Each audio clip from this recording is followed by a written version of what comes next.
Баршаңызға қайырлы күн. Сіздермен бүгін өзбекский сорпа дайындаймыз.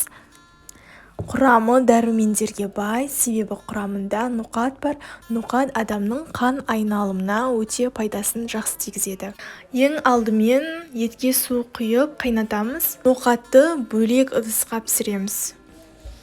Осылай көбігі шығып бір қайнағаннан кейін ыдыстағы суды төгіп, қайтадан үстінен мұздай су құйып, қайтадан қайнатамыз.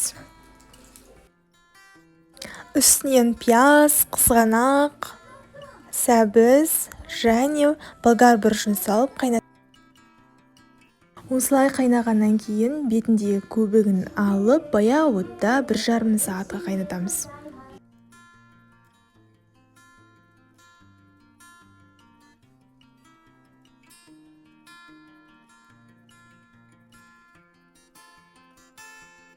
Бір жарым сағат өткеннен кейін үстінен картопымызды саламыз.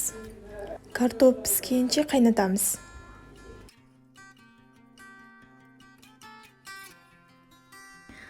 Содан кейін езілген көкөністерімізді алып тастаймыз.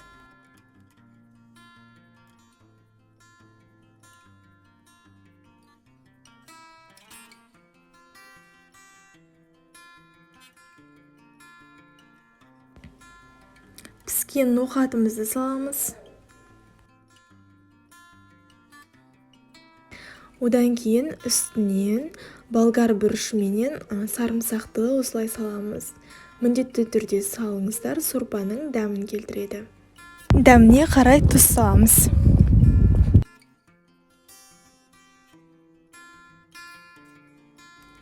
Он минут қайнатамыз. Осылай сорпаны араластырып, осылай сапырамыз. Сорпа өте дәмді. Сорпа дайын болды. Енді кесеге құйып ұсынамыз.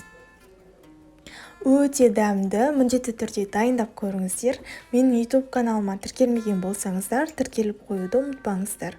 Қалауларыңыз бойынша осылай укроп салып ұсынсаңыздар болады. Сіздермен болған Мадина. Сау болыңыздар.